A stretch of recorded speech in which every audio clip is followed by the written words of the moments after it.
मित्रांनो नमस्कार.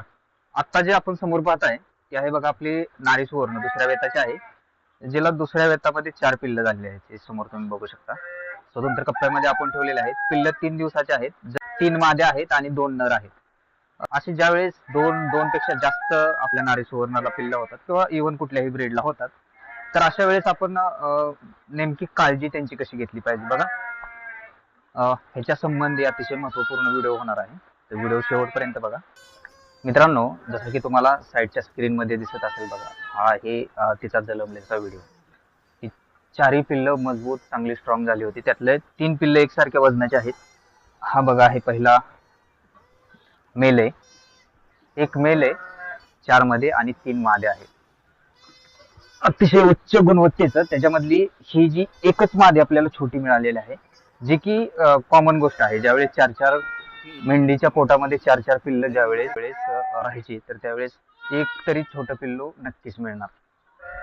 पण तेही ऍक्टिव्ह आहे, व्यवस्थित आहे, हिंडत फिरत आहे, दूध वगैरे पित आहे. नो डाऊट त्याची योग्य काळजी घेतली तर आपण ते पिल्लू तुम्हाला मोठं करून 100% दाखवणार. आता काळजी काय घ्यायची हा महत्वाचा प्रश्न आहे मित्रांनो. काळजीमध्ये विशेष काहीच नाही, तुम्हाला सांगू का. ह्या पिल्लांसाठीच औषध म्हणा, टॉनिक म्हणा किंवा वजन वाढीसाठी लागणारं जे काय आहे ते आहे तिच्या आईचं दूध. 4 पिल्लांचं संगोपन होण्या इतकं नक्कीच आपली मेंढी दूध देणार नाही आता सध्या त्यांचं भागतंय, पण अजून 2-3-4 दिवसांनी त्यांना दूध पुरणार नाही. तर अशा वेळेस आपण बॉटल फिडिंग करतो, त्याच्यामध्ये गाईचं दूध देतो, म्हशीचं वगैरे अजिबात देत नाही. शक्य झालं तर इतर शेळ्यांचं दिलं, पहिला ऑप्शन शेळ्यांचं द्या. नाही मिळालं शेळ्यांचं तर कोणत्याही गाईचं दूध द्या, म्हशीचं दूध देऊ नका. कारण बघा, दूध ही अशी गोष्ट आहे की हे पिल्लाचं न्यूट्रिशन वाढीचं सगळं टॉनिक हे त्यांना दुधातून जाणार आहे. तसंच त्यांना दुधातून अँटीबॉडीज जाणार आहे, जी की त्यांना गाईच्या दुधातून अँटीबॉडीज जाणार नाहीत. अँटीबॉडीज तयार करायचं, रोगप्रतिकारक शक्ती तयार करायची क्षमता ही फक्त आईच्या दुधामध्ये असते. त्यामुळे आपण 4ही पिल्लांना आईंना पाजतो आणि वरचं बॉटल फिडिंग करणार आहे नंतर. पण आईचं दूध 45 दिवसापर्यंत नित्यांत डेफिनेटली गरजेचंच आहे, त्यात काही स्किप करू शकत नाही. कालांतराने 2 सकाळची पिल्लं आपण तिला प्यायल्यासाठी सोडणार, 2 संध्याकाळची सोडू शकतो, असं चेंजेस करू शकतो. पण 4ही पिल्लं वेगवेगळ्या टायमिंगला आपण त्यांना पिण्यासाठी सोडणार आहे. एक 8-10 दिवसात झाल्यावर चांगले ॲक्टिव्ह झाले, सकाळची 2 सोडणार आणि संध्याकाळची वेगळी 2 सोडणार. त्यामुळे आईचं दूध त्यांना मिळणं नित्यंत गरजेचं आहे, त्याच्यामध्ये आपण काही चेंजेस करणार नाही.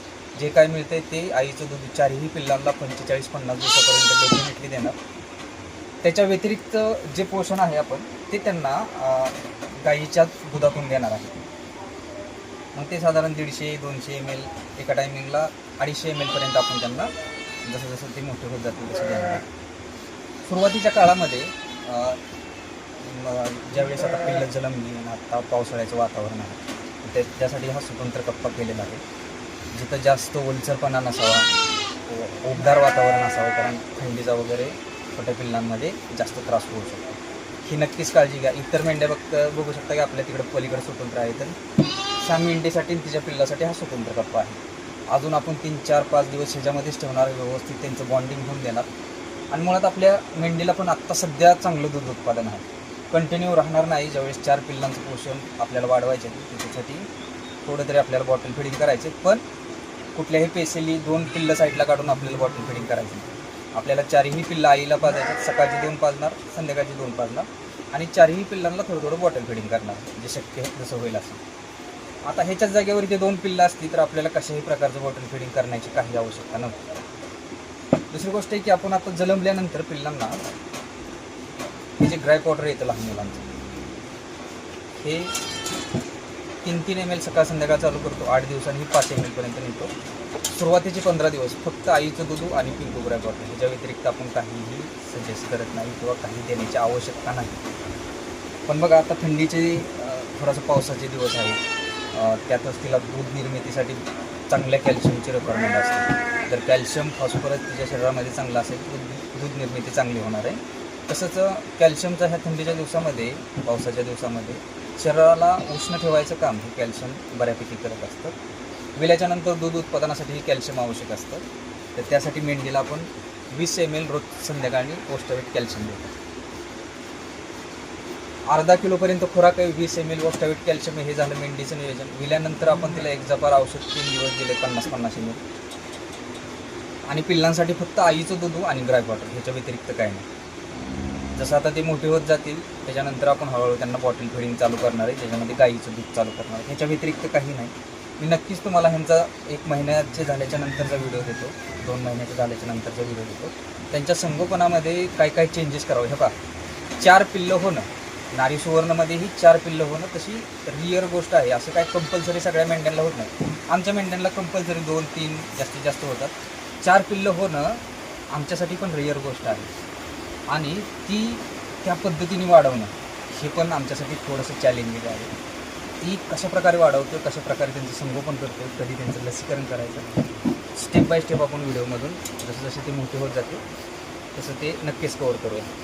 पण तुमच्याकडेही कधी 2पेक्षा जास्त पिल्लं जर झाली तर अशा प्रकारचं नियोजन ठेवा, जेणेकरून जन्मल्यानंतर आईचं दूध कंपल्सरी तुमच्याकडे 2-3 पिल्लं असून द्या, नाही तर 4 पिल्लं असून द्या, प्रत्येकाला देणं गरजेचं आहे. त्याच्यामध्ये काही स्किप करू नका. न्यूट्रिशन वजन वाढीसाठी नाही, पण त्यांच्या दुधातून त्यांना जे अँटीबॉडीज जाणार आहे, रोगप्रतिकारक क्षमता होण्याची जे देण्याची क्षमता आहे ती फक्त आईच्या दुधामध्ये आहे. त्यामुळे आईचं दूध आपण स्किप करू शकत नाही. गरज लागेल असेल बॉटल फिडिंग आपण हळूहळू त्यांना चालू करणार आहे. नक्कीच 4 पिल्लांना दूध पुरणार नाही हे डेफिनेटली. 2 पिल्लं असतील तर आपल्याला काही आवश्यकता लागत नाही. आमच्याकडे ही तशी रेअर गोष्ट असल्यामुळे नक्कीच ह्या 4ही पिल्लांचं लक्षात ठेवा. टॅगिंग वगैरे सगळं करणार आहे आपण. 8 दिवसात झालं त्यांचं टॅगिंग असतं, त्याचाही व्हिडिओ देतो. एक लक्षात ठेवा की जन्मल्यानंतर आईचं दूध आणि ग्राय वॉटर ह्याच्या व्यतिरिक्त कुठलंही नाही. फक्त इतर मेंढ्यामध्ये सोडू नका, जेणेकरून नंतर ती मेंढी नाही त्या पिल्लाला घेणार. त्यामुळे स्वतंत्र कप्प्यामध्ये 8 दिवस त्यांचं नियोजन व्यवस्थित करा. पिल्लांना आईचं दूध आणि ग्राय वॉटर, मेंढीसाठी अर्धा किलो चांगलं पोषण मूल्य असणारा खुराक चाऱ्याबरोबर तुम्हाला जास्तीचा द्यावा लागेल. ज्यावेळेस 4 पिल्लांसाठीची दूध निर्मिती, तिची शरीराची झालेली झीज भरून काढायची आहे, त्याच्यासाठी अर्धा किलो दिवसाचा खुराक, म्हणजे एका टायमिंगला अर्धा किलो देऊ शकता किंवा 250 ग्रॅम सकाळचा, 250 ग्रॅम संध्याकाळचा देऊ शकता. दिवसाचा अर्धा किलो खुराक.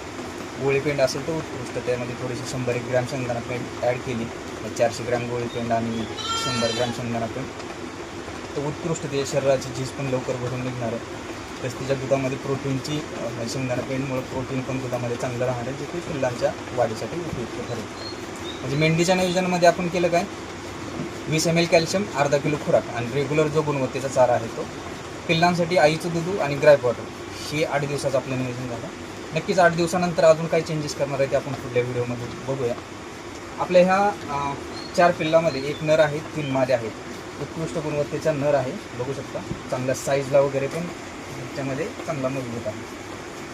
दिवशी हळूहळू तुम्हाला त्याचेही व्हिडिओ मिळून जातील नंतर मोठा वगैरे झाल्यावर चांगलं.